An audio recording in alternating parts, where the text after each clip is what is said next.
Hello everyone, I'm Rahila from Lahore, and at Help for the Helpless, we work among the rural women and help them with sewing and literacy program.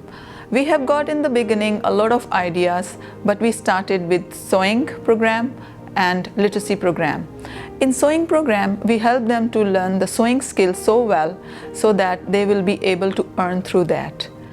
In literacy program, they learn reading and writing, and then they are able to read the Bible. So when they read the Bible, they grow more into their faith. Then they become good witness among the other communities and a good example for the people around them as well. So what we do not only give them these skills, but we teach them through different teaching sessions as well. So I go there and I teach them about saving, about how to come out of the poverty cycle. These Christian women, in the villages, they work mostly in the fields and in brick kilns and in the people's houses as maids.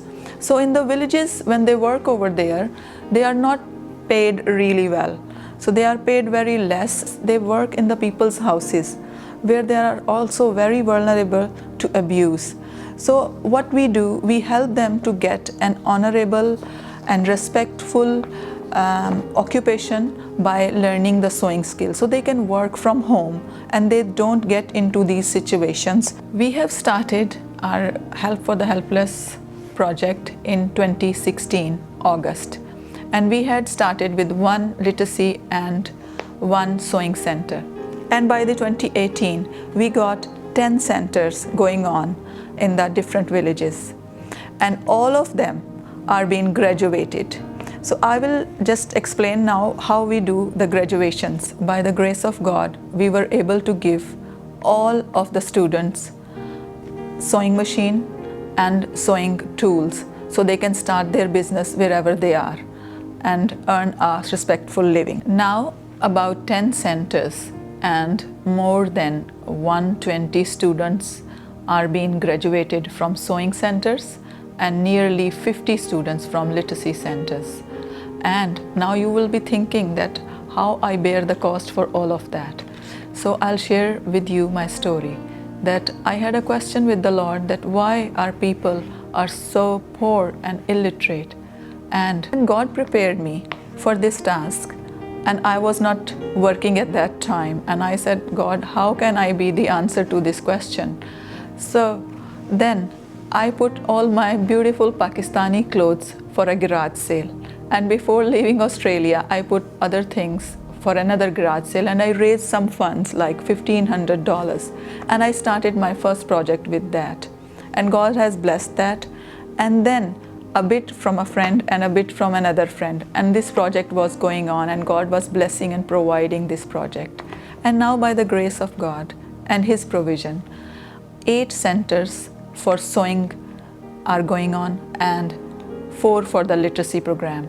We also hold the sessions for teaching them about the health and development and awareness. So in health hygiene, we tell them about how to keep themselves clean and their houses and their children to follow the instructions. And in development, we just tell them about how to start a sewing business and how they can grow more into it. And in awareness sessions, we tell them about the awareness of education and tell them how to just help their children to send them to the schools and what is the importance of it. And we also help in the disasters as well, as we helped in COVID, where people were not able to go for the work. So we've provided them with the food packs, and we also helped people in the flood situations in the south.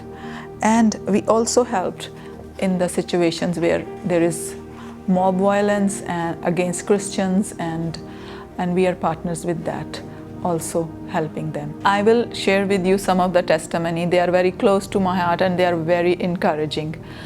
So one of our student, Muqaddas, she is a special student. She cannot hear and she cannot speak.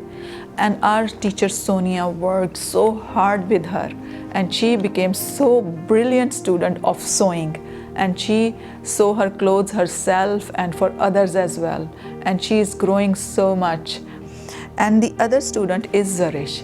She was an orphan and she was living with her auntie. She learned from our sewing center, and now she said, "Ma'am, I can do anything now, and I am working so well and earning so well." And my heart was full of thanksgiving for her.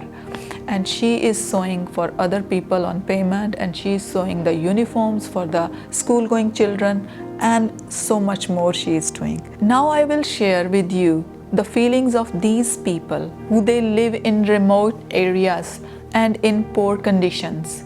So they think that our brothers and sisters in Christ, nobody cares for us, nobody loves us anymore. But when we go and reach these unreached people and tell them how much we love them and how much our brothers and sisters in the other parts of the world love them and care for them, and showing the love of Christ with them. So now they are so thankful, and they love us and they love the other people around them as well. So they are learning to share the love of Christ. Thank you so much for being partners with us in showing the love of Christ for these people. And thank you so much for your attention. God bless you.